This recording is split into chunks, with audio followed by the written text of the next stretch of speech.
All right. So today is a little bit of a wrap up. I, I still need to get some final project definitions out for you guys, so that's going to be coming tomorrow for sure. And then you'll have a week to kind of put together your evaluative report.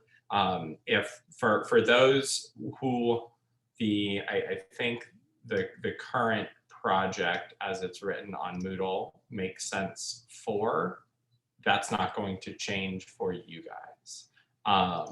It's for the others who are in kind of weird places that there will be like an alternative project. So if you've already started that evaluative report, no need to stop. If you have any questions, by all means, email me, but wait until tomorrow for any clarification that might be coming or that will be coming. Okay, sound good? All right, Brianne, if you want to share your screen, you should be all set to do that and start our conversation.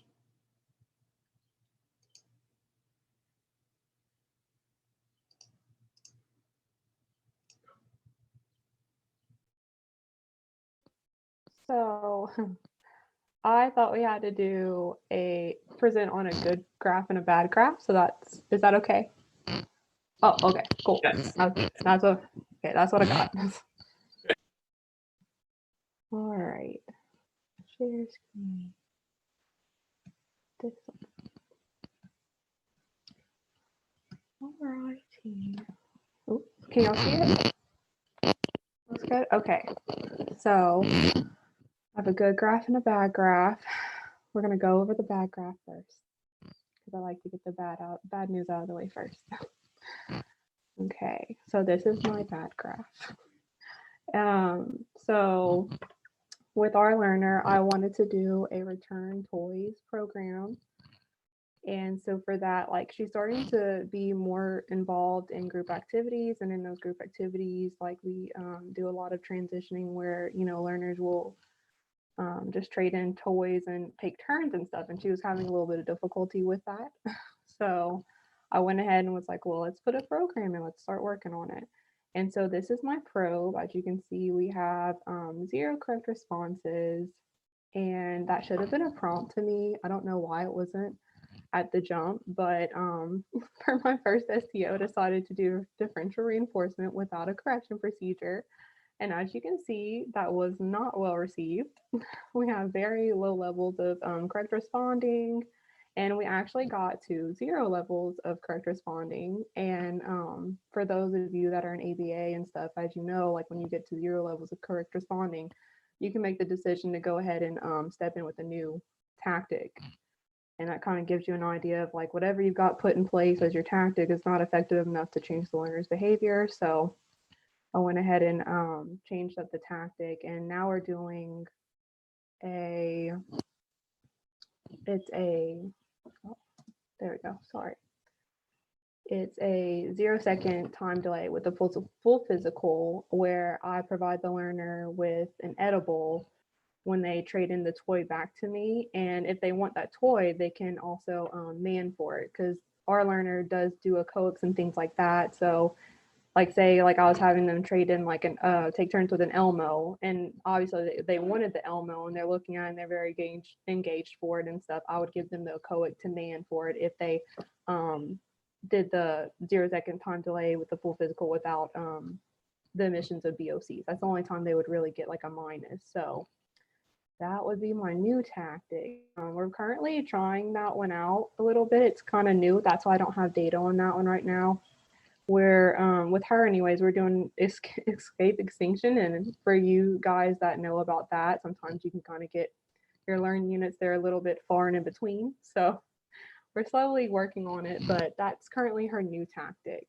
But it was a bad graph, but it was very much a learning opportunity for me. So I wouldn't say it was a horrible graph. Yeah, I didn't like the data, but it was definitely a learn unit for me. So I know how to go about it for next time. And so yeah, so that was my bad graph. Really, but before we go to the good graph, go back to your graph. not that there's Oh, there we go. so much remembering to have to do with it. But why you I'm cutting up a little bit.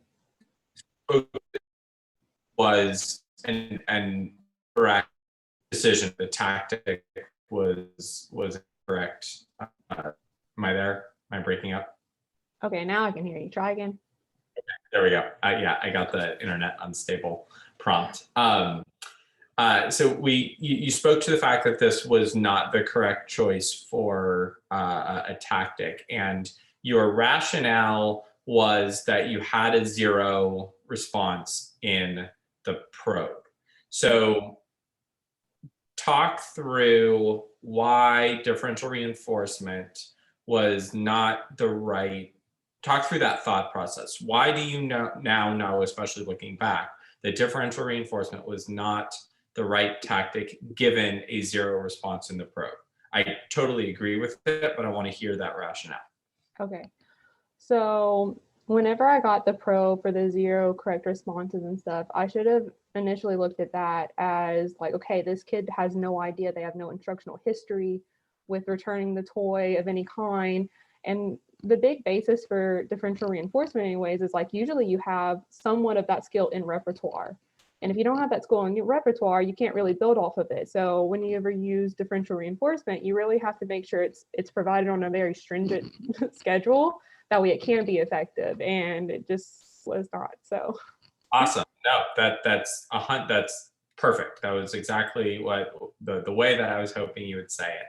When you have that zero response and you are you're using differential reinforcement, you are 100% reliant on, excuse me, on behavior, the opportunity to reinforce, right? Like the child basically has to randomly behave in the correct way such that you will reinforce it.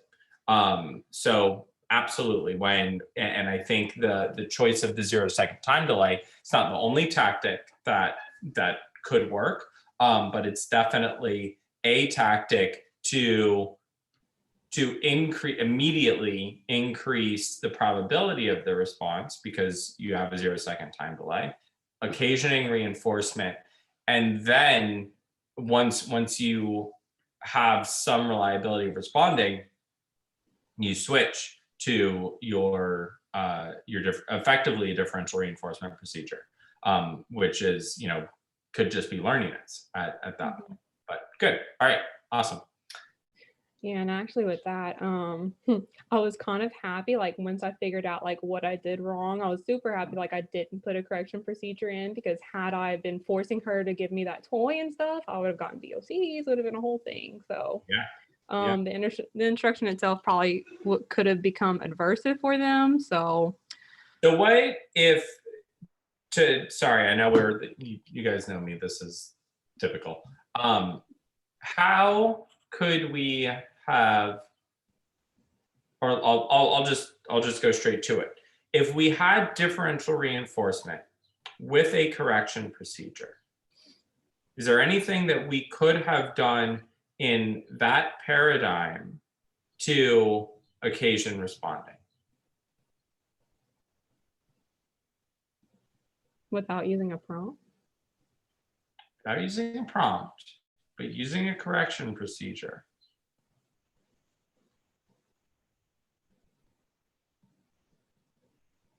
What could we do the correction procedure?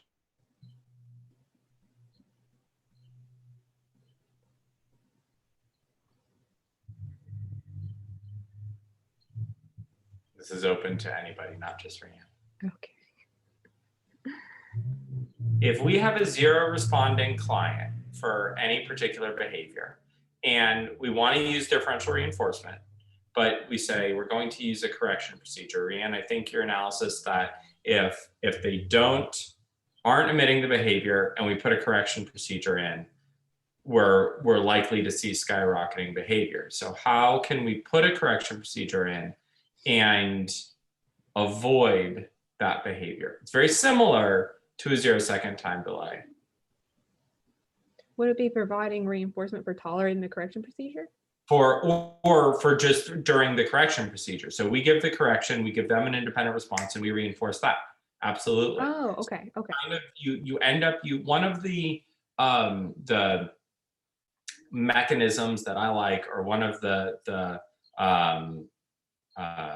algorithms that I like to do, is use your correction procedure as your next tactic. See what I'm saying? So you start with the learn unit with a correction procedure. That doesn't work. Mm-hmm. The correction procedure becomes your tactic, and you still use it, and then you put in a new correction procedure. The difference there is that typically the correction procedure isn't reinforced, but at this point, there's nowhere like lower to go. So you which is a 0 delay if you take out the initial opportunity to respond. You see what I'm saying? You kind of cut up a little bit. I'm sorry. Okay. Yeah. But Does that make I think I'm sense? It's, following. yeah. So if in that situation so the difference there is that in a 0-second time delay, you present the antecedent, you full physical, and you reinforce. In reinforcing the correction procedure, you would basically model the correct response, give them an opportunity, and reinforce. Oh, Then you move that to the front, which is a 0-second, right? So that's one way to look at it. But good. All right, go on. Good graph. Nice job. thank you. All right. Oh, how do I go forward? Oh, there we go. Cool. All right. And that's kind of my rationale for my first graph, or my bad graph. That's what we're doing for their current STO. Like I said, we're kind of in escape extinction right now, so it, learnings are a little bit far in between, but we're working on it. All right, and this is a good graph. I'm so excited. So my main goal for our little friend was I wanted to bring about generalized imitation, because when I first started with her, like, she wasn't really like looking at people, she wasn't really observing, like she was very much okay with doing her own thing and being very solo. And I wouldn't say, I guess, like, as we started like working together and me kind of understand like what she liked, what she didn't like, and kind of playing with her, like, she's very sensory, very gross motor, all those things. So we kind of got a feel for each other, but I started seeing her start to observe other friends and, being more attentive to them and attending more. So I was like, oh, I really want to start doing some motor type of instruction with her, where she's having to mimic and stuff. That way, maybe she can observe other friends and then learn how to do the things that they do, like they're being appropriate and sitting nicely in a chair. Like, she'll see that and she'll start doing that. That would be great. So that was my general focus. And I actually did a generalized imitation probe with her initially. And then, seeing that we had 0 correct responses, I went ahead and put in a couple of imitation programs where we provided that direct instruction. And so this is just one of the motor imitation programs that we did. So I did imitates novel one-step gestures, and I also did motor imitation with objects, and we're still kind of working on that one. But last time I checked on it, it's looking pretty good. So, but I'm going to go ahead and present this one. So as you can see in set 1 probes, she's got fairly low levels of correct responding, definitely not to the mastery level. And so the targets that are made up of this novel 1 set is made up of 10 targets. And so we just went with the first set, which was five of those first targets. And since she didn't have more than 90%, we just went ahead and just focused on those that first set. And so we provided direct instruction, and I used the 0-second time delay prompt. And as you can see, she did really, really well with it. And she mastered it. And we set the criterion for 90% times 2. And so after she mastered that pretty much in baseline, I was like, okay, well, let me go back and do the probe, because I want to do a multiple probe design to see like, okay, which tactics are more beneficial. And that was before I figured that out for Turns Toy. So I had a couple different ways to go about giving instruction and stuff, just to see like what's the best for this friend. And so I went ahead and redid the probe, and as you can see, there was about, I think there's a 20% increase in correct responding. So I was like, okay, we're getting somewhere. It's still not mastery, and that was only set 1 probe. And so she did really well at the 0-second time delay. So I went ahead and did like a 1-second time delay with the same set. And so as you can see, she did really well. And actually the last 20 learn units she was doing completely independently. So that's why I wanted to go back again and do the set 1 probes. And actually she had 100% correct responding for the set 1. And so I went on into the set 2, and she did real well. She got up to the 95%. I was super excited for her. And so she technically met the long-term objective for imitate novel one-step gestures. So seeing that, and she had met the long-term objective for that, I wanted to go back and look at the generalized imitation probe, just to see like, okay, has anything transferred? Like, I know we've got this other motor imitation program going on, but just for funs, see how that happens. And so this is her generalized imitation. And that's just like a little blurb in case I forgot what I was going to talk about. But yeah, look at this. Check that out. So this was, someone had initially done the probe with her a while back. And then this is before I started our imitation programs. And then kablam, we're way up here at the 90. That's great. I'm so excited for her. She did great. And for the generalized imitation, like, you're not providing any kind of reinforcement. It's under natural reinforcement. So the imitation itself is supposed to serve as a reinforcer.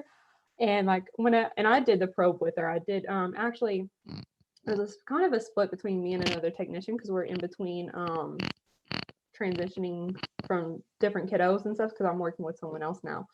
But I did some, and I had my other coworker do some of them, like half and half, just to see like, is it different instructional control with this one than with this one? And both of us had a high, I mean, obviously this is a cumulative, but both of us had high correct responding and stuff. And yeah, so it's not technically like mastered, but like it's 90. Like, you can definitely see there's a huge shift between whenever we started that imitation program and provided the direct instruction to after. So yeah, so we still have that motor imitation for objects, and I'm going to go back and retest this probe once again and see if that increases it any. If that doesn't increase it, there's also an oral facial face imitation that I'd like to try with her, because she really loves to look at faces, and I think that would be really good for her. It'd be super reinforcing because she likes to look at faces anyway. So we're gonna give that a go. So yeah, super excited about that. Hey, Rianne, have you ever used a mirror with this student? No, that's what you would go into if you that's the protocol, right? Because I was looking at this and I was like, seeing that there's such a big jump, I was like, this kind of tells us like we may not have to go into something as intensive as a protocol. But I mean, she definitely loves to look at mirrors. Like, we have one, and she loves it. So that would probably be a really good one for her, for sure. Have you done some of the crossbody stuff? Mm-mm. So I would test that, and if need be, that's where you could, use learn unit instruction first. But that's one that we often see is that ends up not requiring, but helping with the mirror. Yeah, I've actually done that exact same thing. Yeah. And the crossbody very helpful. is super important, because that's the like reaching over here to get something. We have another learner that's currently doing that. It's the new kid that I'm working with, and it's a real fun program. Yeah, for sure. And it's incredible to see when kids can't do that, honestly. It's not something that you necessarily think about it. All right, nice job, Ryan. Very good, very Yeah. good. Okay, who would like to go next? I can go. All right, sounds good. Screen is yours.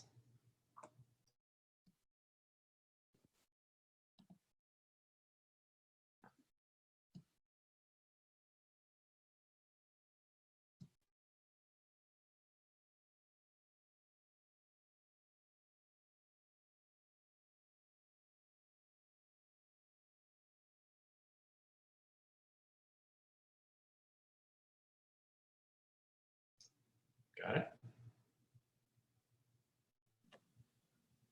Let's see, share screen.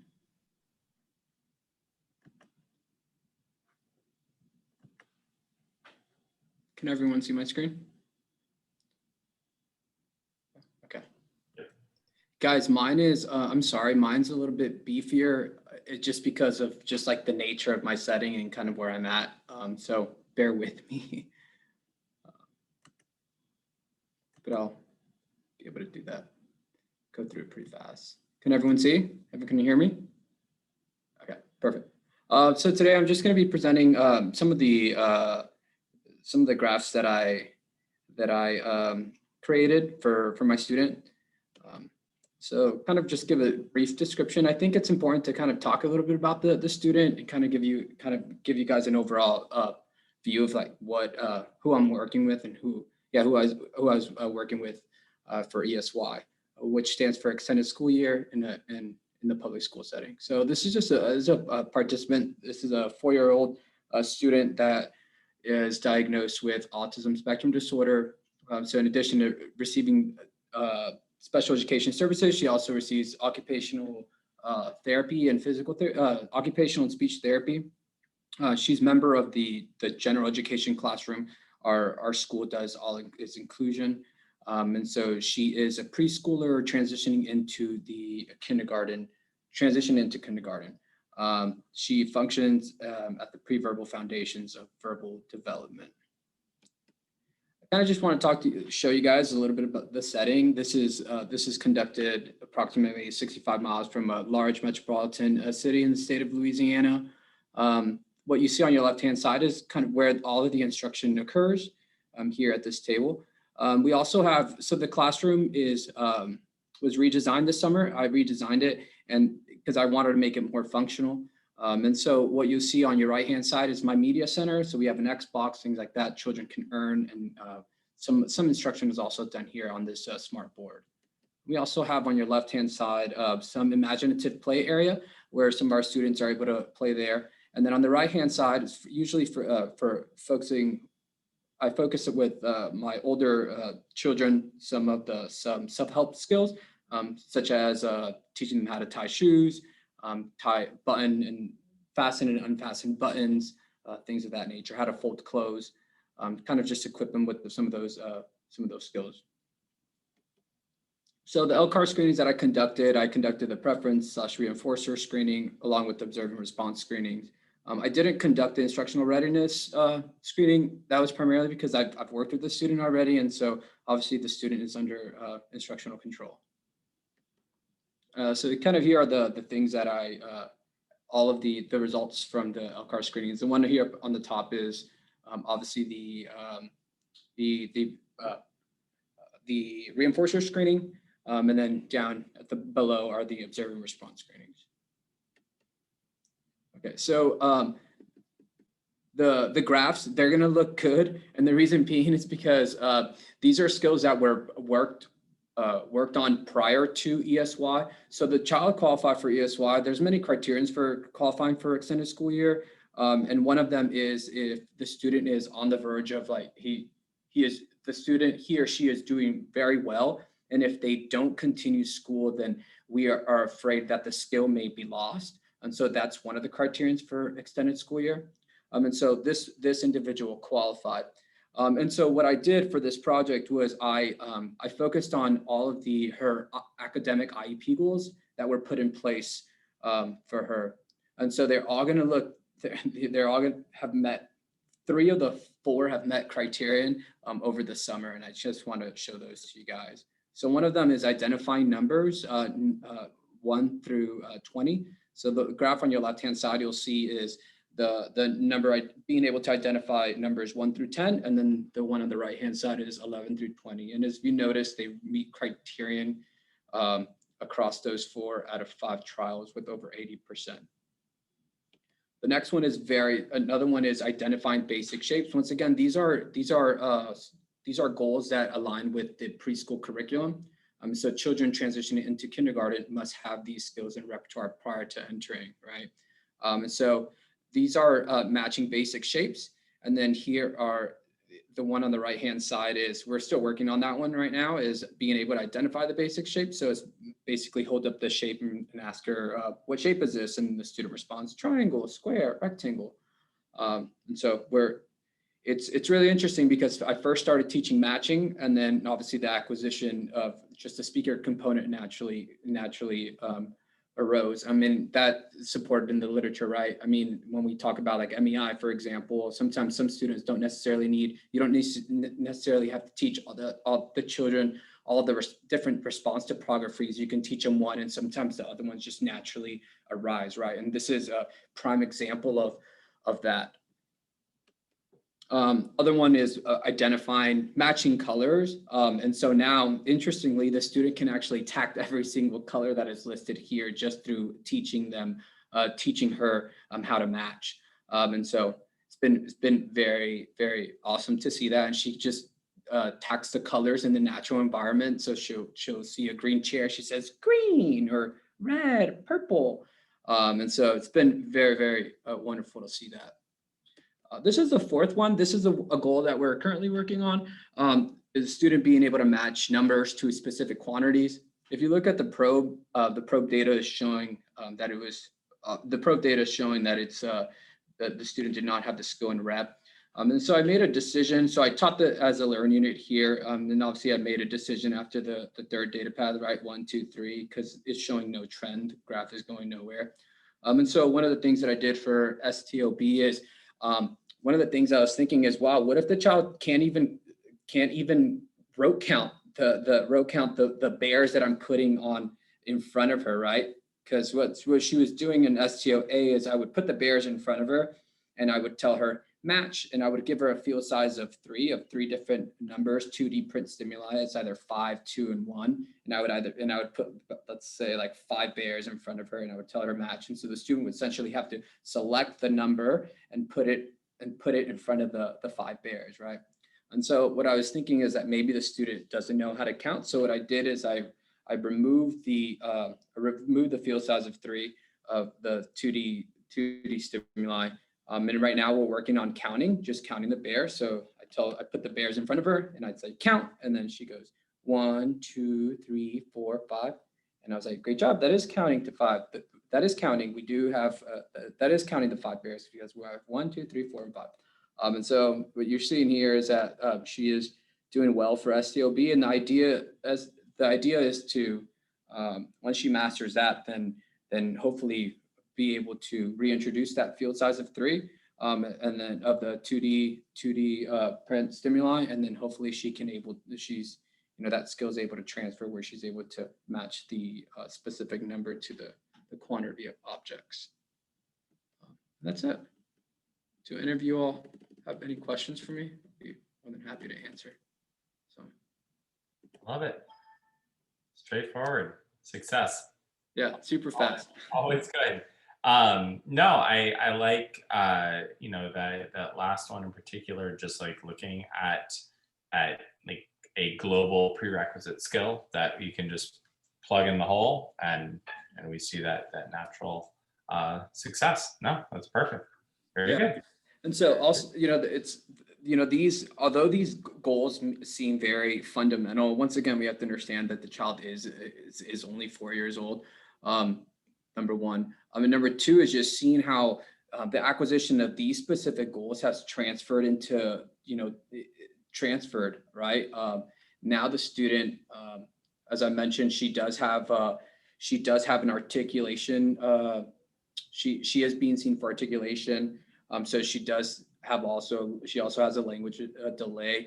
And so just seeing the echoic clarity has just been very, very wonderful to see. I mean, it's just through this, you know, that direct instruction and being going through with being with the fidelity of data, but also just implementing the principles of ABA, and just seeing their effectiveness with this specific child. So Awesome. All right. Kat, Heather. I can go. Mine isn't as detailed as theirs because it's a copy, but What do you need? give me just a second.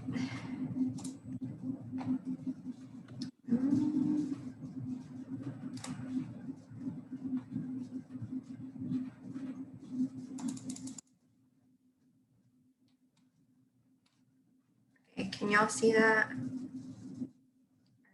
So this would be my good graph. My client is I would say, emerging speaker listener. He has a lot of speaker and listener skills, but he comes from a bilingual household. So mom speaks strictly Spanish at home and he only understands English. So it can be kind of tricky for some of his programming. He does have naming. So a lot of his programs are going to look like this specific graph here. So finding a bad graph in his binder was a bit difficult for me. But this specific program we probed and he got 20%. So we put in an intervention and within 100 learn units, he met criterion. And then we did a second STO. I'm guessing this is an AIL program. I don't know exactly because I don't have the program listed. But for STOB, he also met within, 60 learn units, and then we post-probed and he got 100%. So majority, I'd say about 90% of his programming looks like this at this time. And then going to my, I would say, bad graph. This is actually an LCAR objective. It's XD1, which is identifying the difference between words that are vocally presented. So if I say cat, dog, are those same or different? He would say different. But he is also partially echoic. So he emits some pure man's and tax and interverbals, but at times he is still echoing our antecedents and responses. So we probed this and he got, I'm looking at the triangle because that's our total. He got 10% on the probe. And we separated it in same and different for same and different responses, and then we combined the total response as the triangle. So our first intervention, we just did vocal presentation of 2 words, and we asked him if those 2 words were same and different. And we quickly got to a descending trend after 5 paths. So I think at this point, no, this is a different program. He had a similar program that we put on hold because of listener and speaker pieces, and we put in intensive tact and some listener immersion stuff, and then we put the programs back in. But for this one, going to STOC, what I actually did was he doesn't understand the difference, like the actual words, what the words meant for same and different. So what we did for STOC, I put in worksheets that were, it gave a picture of something and then like field size of 3 other pictures, and he had to pick the one that was the same or the one that was different. So for STOC, he met that within 40 learn units. He caught on pretty quick. And then STOD, I brought in, instead of the worksheets, we did objects on his desk, and he had to pick the one that was the same and then the one that was different from the field size. I did a field size of 3 to 5. And he also met that one fairly quickly. And once he kind of learned the vocabulary, he kind of caught on a little bit. STOE, we went back to the vocal words and we continued after 3 paths ascending, but we got to 5 paths no trend for the next decision. Moving to STOF. That one was, oh, STOF, what I did was I put, for E, we decided he was just echoing the words for the majority of the time that we were saying out loud. So STOF, I put same and different cards already written on his desk, and he chose which one it was. I was still presenting them vocally, but he was choosing which answer instead of vocally responding. And he met criterion fairly quickly. I'm not sure what G was, but H was our post-probe. I was so excited whenever he met this because it took me so long to figure out what was going on. And we're actually in the same situation with more and less right now because he's not understanding what those words mean. And I think a lot of things like this where he has to choose one or the other kind of relates back to the language issue between home and therapy setting. His dad is English speaking, but he doesn't see him much, but whenever he was younger, he was around a lot whenever he was learning his language. And mom really, even in parent meetings and stuff, we have trouble getting her to understand what we're talking about. So just I'm working a lot with him on vocabulary and speaker pieces right now. And when you think about these foundational words, you have to really think about what has happened, all the things that have happened prior to the child coming to the table, right? Like it seems easy to discriminate between more and less and get this concept, right? It's literally a concrete concept, but the language experience that's the table, basic foundational words is huge. And if the child is missing that, they're not attending to the appropriate phonemes, they're not attending to the appropriate stimuli on the table, they literally don't see the difference between these two piles of things, you know? I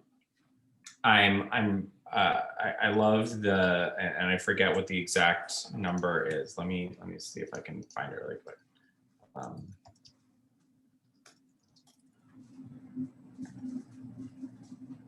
So I don't know the truth in it, but I think that there is, that Eskimos have something along the lines of 50 words for snow, right? And their history and experience with those words and those things allow them to discriminate between those things. You know, it is eons of experience that allow them to have those things. When you have a child who has such limited language and vocabulary component, literally seeing the difference between more and less is that they physically don't see it. If an Eskimo tells us this is one type of snow and this is another type of snow, we just think it's a pile of snow, right? That's what's happening with this kid. It's a pile of things. What am I looking at? Right? And that is where, and I'm not saying that this would necessarily work for your more and less here, but that's one where using manned autoclitics can really help to teach that discrimination. Do you want the more or the less? They pick, they don't know, they want less, right? So you give them less and they, no, this one. Say more. This is more. Which one do you want? More. And because they know what they want conceptually, but not linguistically, you know? So where you can use mands to help establish the concept, it can be really, really helpful. But as we know, that doesn't necessarily mean that they're going to establish the tact, right? Good. All right. Heather, I love this graph. First of all, it's very neat and very easy to read, and that is not always the case with these types of graphs. It's interesting to see the two skills moving in tandem throughout. It really shows that he was getting the concepts together. It wasn't just an error pattern. It was concept formation. And I think that's a really, really cool graph. I was getting a little nervous for STOE because it was starting to look similar to STOB, but it kind of bumped up a little bit. But yeah, definitely, I really like the teaching in Mans because I'm working with him a lot with Mans and sentences right now. He does have some autoclitics, but he's 7 and he's gotten away with just manding for that and those. I want that. So yeah, and I would be careful. I would definitely be careful about overdoing it with manned autoclitic training. It has a place, but it's not a tactic that we want to go to all the time. It's one that can easily be overused, but we want to be aware of what the power of that EO can do for something like this. Yeah, for him, I have to switch things up really like a lot because he'll get satiated on a lot of things and just get really frustrated. So I could throw that in here and there, but I'm not going to make it like a big thing. Good. All right. Well done. Very good. Hey, Heather, I have a question. So you said that he doesn't, so he speaks English, mom speaks Spanish, but he doesn't speak any Spanish. He doesn't understand Spanish at all. No, she'll give him directions in the car in Spanish and he like just looks at her with a blank stare.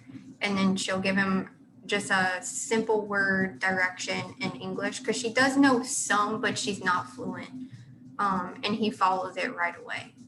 So that's really interesting. If you're like, she keeps pushing him speaking Spanish, but after talking with Dr. Cohane, we're trying to get one language first and then the second one. So we're just a lot of parent training there. Huh. I just find it interesting that he doesn't he's fully immersed in the language at home and he doesn't understand. Yeah, that's interesting. Mm-hmm. All right. Last but not least, finish us off. Okay. Can y'all hear me? Can y'all hear me? Yes. Okay, cool. I just want to Yes. apologize in advance. I have a new puppy and he's a certified crackhead. He just keeps doing things. I tried positive reinforcement. I tried punishment. He's just doing his own thing. So he just makes a lot of noise. Need more consistency. Yeah. That's why I kept having to turn my camera off. I kept having to bring him outside because he's still potty training. Okay. So he's at the door right now. You're gonna have to wait. So I'm gonna try to be quick with this. Let me see. Screen share. Can y'all see my screen yet? Yeah, okay. Yep, we're all set. Slideshow. Okay. I didn't go into a whole lot of detail, but I can't add details as I go. So this is a bad graph, as you can tell. It's all over the place. This is not for the specific student that I used the LCAR for, because none of his graphs were really this bad. But this student, this is a motor imitation for crossing the midline, touching the knee. He mastered touching the shoulder, the ear, anything else on the other side, but the knee, as you can see, has been a struggle. I haven't really been able to get in there yet to see what's going on, but I'm pretty certain the techs are sitting when they're showing it and they're not. I think if they would be standing and it was a more clear, like them touching the knee, he would get it because he does do it when he's not at the table. But we've been working with Dr. Hanley and doing the My Way with his kids. So some of his graphs just we haven't been able to like tweak some of his programs yet. Anybody familiar Do with you the know My Way? what response is he emitting? Or is there consistency in the response that he's emitting? Sometimes he's touching the opposite knee like he should, and sometimes he's touching the knee on the same side. It's still touching a knee, it's just not crossing the midline when he's doing it. Gotcha. Okay. Hey, All right. stop. Sorry. He just does things. He's at like a husky mix and he's just wild. Okay, before I get into my other student that I did work with, this is my learn units and criteria and the STO for the particular student that I did work with. I should have put this in a different order. Not really much to explain there. This is learn units correct versus total. I did notice when I submitted it, I accidentally put correct versus incorrect, and you made a note on that. It was supposed to say total. I don't know, my pregnancy brain, I don't know. But Okay. yeah, because I was like, whoa, that's a lot of incorrect. It was just a typo. So, all right, so client background. The student I was working with is a 12-year-old male. He was previously in a private school, but moved online due to COVID. So then he came to our clinic to work on the skills that he was missing. He did receive ABA services at another clinic before coming to Milestones. So that's kind of important to note. His problem behaviors or things that it was difficult, that it was a little difficult to work with. He had a lot of vocal refusals, mostly not compliance, just saying no. Like even if he wanted something, just saying no, or if we tried to leave something, it was no, but if he let it, it was fine. Screaming and a little bit of aggression, not a whole lot. It was mostly with the token board. Once we changed the token board to something else, it went away. He does not accept physical prompting, just it doesn't go well with him. I don't know if his previous learning history with it. And also struggles with vocal prompts. So a lot of his programs, instead of using a vocal prompt in the correction, we had to start like tacting with telling him the answer, reinforcing him for repeating it, and then moving to where he would tact it himself. And then some reinforcers. He just loves social. So he did like tickle, singing. He liked to correct us as social reinforcement. So he would like have us say the wrong sounds for animals. Shh, I'm sorry, guys. He would have us say the wrong sounds for animals and then correct us and tell us the right sound. So he would say like, a cow says, and I would say, nay. And he would say, no, that's not right, Miss Cat. And then like correct me. And he just really liked to do that. And then iPad and books. He was 12. Most of our kids are way younger than that. So it was a little different working with him. So this is one of the programs we worked on was tacting genders.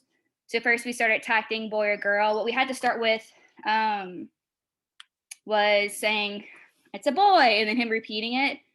And then the first graph that I show here after the first baseline is him actually tacting it himself without the vocal prompt and the antecedent. You're gonna have to wait. Just hold on.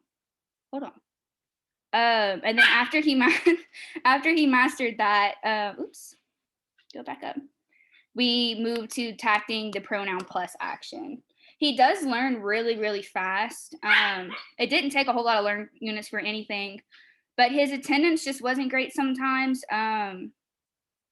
Just they lived in a place that floods a lot.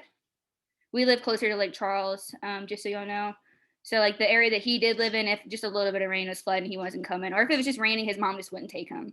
So there was a little bit of attendance problem. So some things did take a little longer to teach. But if he was here consistently, he went through programs very fast. He was a very fast learner. Tacting object. This one, we didn't have to use a vocal prompt in the antecedent. I don't know why this particular program, he was just rolling with it. He would accept the vocal prompt in the correction if we needed. We had him tact things in his environment, like important things like we mostly started with like kitchen items, bathroom items, stuff like that he contacts a lot. And then we moved into tacting the function of it. And then that helped whenever we started working on categories. Community helpers, we had to start with a vocal prompt. So we had to show the picture and say, it's a police officer. And then he would repeat us. And then once that was mastered, we went to having it without a vocal prompt. So just showing him the card and him tacting, it's a police officer.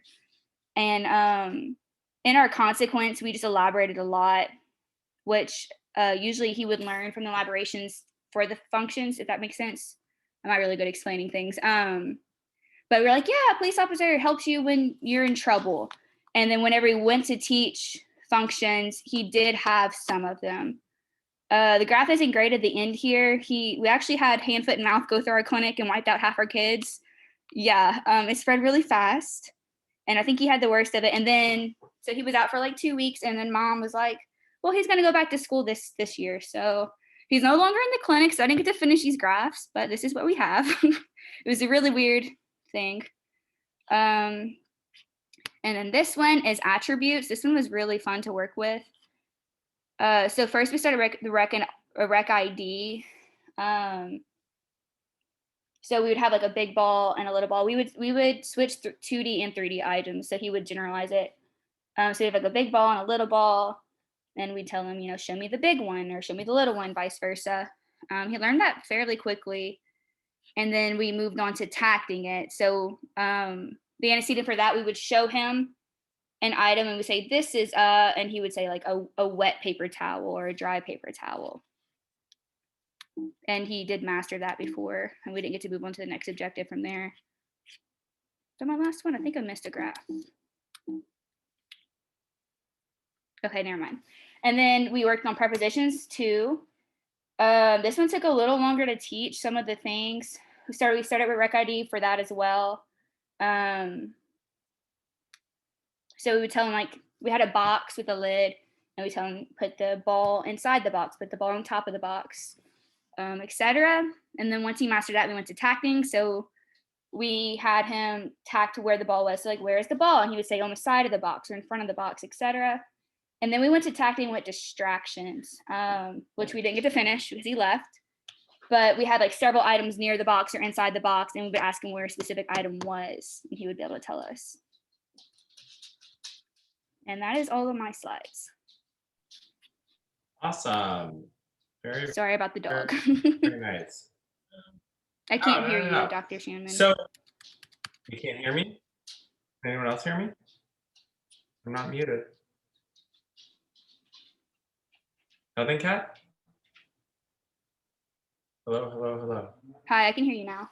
Okay, great. So those graphs look great. Number one, awesome job. Great for that kid. Super excited to see what he's able to do in years beyond. I'm curious, and this is for everybody. What is your analysis for that kid? Like you guys have seen now as many graphs as I've seen for that kid. Where, let's say he wasn't going off. Where do we go with a kid like that? They're learning, they're picking things up. How do we advance him? What's our next step? Honestly, it was hard for us to implement programs to begin with because we weren't even sure if we were going to take him. It was just missing really weird like repertoires in between things. Like he had this, but then he didn't have this one that was sandwiched between two other ones. It was mostly his language that we needed to work on, and just a few problem behaviors, most the non-compliance, the vocal refusals. But it was really hard. I mean, our BCBA struggled doing assessments, and we thought, okay, he didn't have this, and then we go to take baseline and he'd have it, and we're like, okay, well then let's move on to the next thing. So the thing that strikes me, and that doesn't, hearing that like the language was your big deficit, that he has these splinter skills that or these splinter holes, I guess I should say, not even splinter skills, but splinter holes. It doesn't surprise me at all. But with those good graphs, what strikes out to me is that some of them still took 20 to 25 sessions. Like, there is consistent learning. There is no question about that. But that's still a lot of instruction. to get there. And what where my mind starts going is naming and some of the custom capabilities, the higher level order custom capabilities. But it's thinking about how this is going to change life for that kid, and what can we start to test even before a child has naming. Because I would say that child has components of naming. Like there's something there that like he's learning rapidly, he's learning consistently. There's probably the EO is there. All those things are in place. But in those situations, starting to occasion opportunities for him to learn incidentally, starting every session off with a model demonstration. This is a this, this is a this, this is a this, this is a this, and going from there. For kids like that, I don't get to plug my dissertation so often, but when I do, I enjoy it.